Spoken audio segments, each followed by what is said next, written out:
Salut à toutes et à tous, j'espère que vous allez très bien. Ici c'est Mike le Gobi, alias le dresseur de codes. Alors, la dernière fois, on avait commencé les boucles des structures de contrôle, ok, notamment la structure de contrôle for en langage C, ok. Donc, on a commencé, on a vu un peu à quoi nous servaient les boucles et on a vu un cas pratique d'utilisation d'une boucle for, d'accord. Maintenant, j'aimerais vous montrer d'autres aspects plus intéressants de cette boucle-là que vous pouvez utiliser, manipuler comme bon vous semble. Rappelez-vous, je vous avais dit que lorsque vous avez une boucle for, ça c'est la boucle for, d'accord? Rappelez-vous, lorsque vous avez une boucle for, vous avez trois blocs. Bloc 1, B1, que j'ai nommé B1, bloc 2, que j'ai nommé B2, et bloc 3, que j'ai nommé B3. Donc le bloc B1, c'est pour les initialisations. Le bloc B2, c'est pour les conditions. Et le bloc B3, c'est pour agir sur la condition, c'est-à-dire faire de telle sorte que cette condition puisse être remplie avant de pouvoir quitter cette boucle en fait. Vous voyez? Donc, ici, qu'est-ce que je voulais vous montrer? Vous voyez ici, on a fait juste l'autre fois, par exemple, je me rappelle, c'était i inférieur ou égal à disons 1000. Ok, j'ai pas beaucoup d'espace pour écrire 1 million, mais disons 1000 ici. Donc, disons le premier bloc. Donc, ça veut dire que ici, c'est une instruction de quelle forme? Ici, ce sera un coup du genre for i allant de 1, d'accord? I, comment? Inférieur, i inférieur ou égal à quoi? 1000, ok? Ensuite, quoi? I++, n'est-ce pas? I++, désolé pour l'écriture, vraiment désolé. J'écris très mal, d'accord? Donc, I++, comme ceci. Et après, j'écris mes instructions.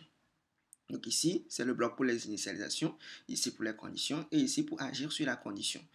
Ce que vous devez savoir, c'est que vous n'êtes pas obligé de faire une seule initialisation ici. Vous pouvez rajouter une autre initialisation, comme bon vous semble. Par exemple, j égale à 3. Ou bien même, vous pouvez rajouter k égale à 2 si vous voulez. Autant d'initialisations que vous voulez. Vous pouvez les faire ici. Autant que vous le voulez, vous pouvez en faire ici.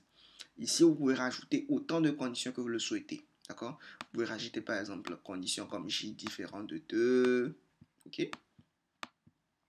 Vous pouvez mettre pas ça par exemple. Donc peut-être ici ce sera un et par exemple. Donc i inférieur ou égal à 1000. Vous allez mettre quoi? Et par exemple. Et j différent de 2. Vous pouvez même ici agir sur la condition. Ici on avait i++. D'accord?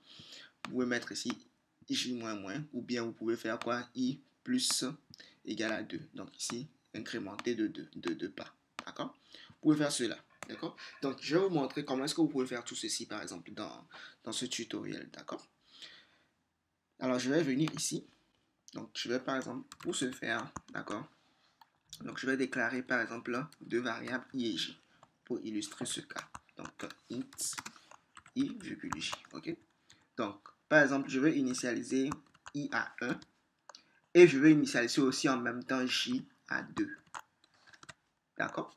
Maintenant, je veux par exemple une condition, ceci n'a qu'à être exécuté si et seulement si quoi? Si et seulement si le i est inférieur à par exemple 10 et le j est différent de comment? De par exemple 8. Par exemple. Et maintenant, pour agir sur la condition, je veux que le i s'incrémente comme ceci, mais que le j, lui, s'incrémente comme ceci, pas de 2, comme cela. Donc, c'est comme ça que vous le faites. Donc, pour l'initialisation, vous faites autant d'initialisation que vous voulez, à condition de les séparer par une virgule. Ici, vous faites autant d'agissements sur la condition, à condition que vous faites quoi? Vous les séparez par une virgule. Et ici, pour la condition, c'est une condition. Donc, vous ne pouvez pas la séparer par une virgule. Vous êtes obligé d'écrire une seule condition comme ça. Vous pouvez utiliser un et, un ou, un non, tout ce qui vous plaît ici. Ce qui est sur cette condition doit être vérifié pour pouvoir exécuter notre instruction. Donc, par exemple, ici, tout ce que je vais faire, ce sera juste printf. Je vais juste afficher i égale pourcentage d et j égale pourcentage d. D'accord? Donc, virgule i, j. D'accord? Voilà. Donc, ce fichier, je l'ai nommé for version 2.c. D'accord? Donc, je vais dire que la dernière fois, on a fait la version 1. OK? Donc, je vais rapidement compiler ceci et on va voir qu'est-ce qui se passe. OK. Donc, je vais compiler rapidement ce fichier pour voir qu'est-ce qui va se passer. Donc, je vais naviguer sur mon desktop. D'accord? D'abord, je fais CD pour naviguer vers le desktop. Actuellement, je suis sur mon dossier Racine Mac. MPP de Mac. D'accord? Donc, je vais valider. Donc, je ferai maintenant GCC. Donc, actuellement, je peux faire la commande ls pour voir le fichier actuel for v2.c. Donc, je sais que le fichier est là. Donc, je fais GCC. D'accord? For v2.c-o prog et ./prog. Je valide. Et voilà, vous voyez, donc ici, je vais rajouter un anti/n pour que les résultats soient bien formatés. Voilà, donc vous voyez, i égale 1 et j égale 2. I égale 2 et j égale 4. I égale 3 et j égale 6. OK? Maintenant, regardez, qu'est-ce qui s'est passé? Pourquoi est-ce que ça s'est arrêté là? D'abord, au début, il a initialisé i à 1, de même que j à 2. Voilà pourquoi il a affiché au début i1, j2. Après, je vous ai dit qu'il va faire ça de manière implicite, i++. Donc, en fait, ici, vu que c'est une seule instruction, je ne suis pas obligé de mettre les accolades comme cela. Je ne suis pas obligé de mettre les accolades comme cela, vu que c'est une seule instruction. D'accord? Mais bon, je vais le laisser comme ça pour souci de clarté. Donc, je mets comme ceci. Donc, il va exécuter i égale 1, j égale 2. Après, il va faire i++, et en même temps, après, il va faire j plus égale 2. Donc, j plus égale 2, c'est en fait j reçoit j plus 2. C'est la même chose. D'accord?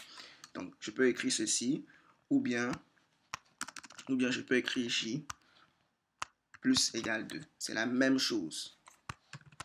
Même chose. OK? Parfait. Maintenant, il fait ceci. Donc, après, i sera à combien? I sera à 2 et j sera à 4. Donc, qu'est-ce qu'il va vérifier?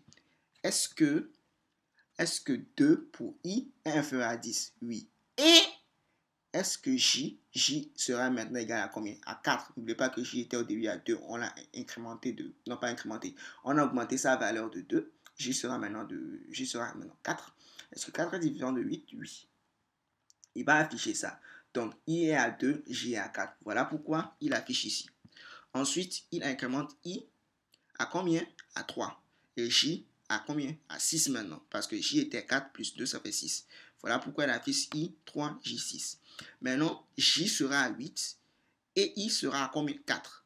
Mais vu que c'est un et, il faut que les deux conditions soient vraies pour qu'on puisse exécuter ceci.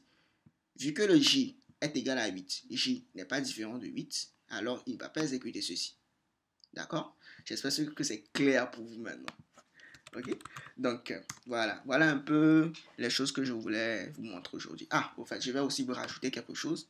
Je voulais vous montrer cas pratique de boucle infinie. Ok? Donc, on va laisser ça comme ceci. Et tout ce que je vais mettre, c'est rajouter quelque chose au niveau de la condition. Bon, je ne vais pas rajouter, en fait, je vais changer cette condition. Je vous ai dit ici, dans ce bloc-là, vous pouvez mettre n'importe quelle condition que vous voulez. Je peux mettre ici, par exemple, 1 égale 1. 1 est égal à 1, quels que soient les cas, n'est-ce pas, les gars? Et les go. Donc, je vais faire quoi? Je vais compiler et exécuter et vous allez voir qu'est-ce qui va se passer. Une boucle infinie. Vous voyez? Vous voyez? Vous voyez? Il va exécuter ceci. Il ne va jamais s'arrêter, en fait. Il ne va jamais s'arrêter. Parce que la condition est toujours vraie. Donc, voilà pourquoi il est important que vous... ici, je vais couper ceci en faisant CTRL, sinon ma machine va péter. Voilà pourquoi il est important de vraiment contrôler votre condition. Sinon, vous allez toujours avoir des problèmes. OK? Vous allez rentrer dans des boucles infinies et ainsi de suite. Donc, c'est un problème au niveau de votre condition. Donc, ici, c'est là la condition. Vous la manipulez comme vous voulez. OK? J'espère que cette vidéo vous aura plu et que vous aurez appris de nouvelles choses sur les boucles. N'hésitez pas à liker la vidéo si vous l'avez appréciée. Abonnez-vous.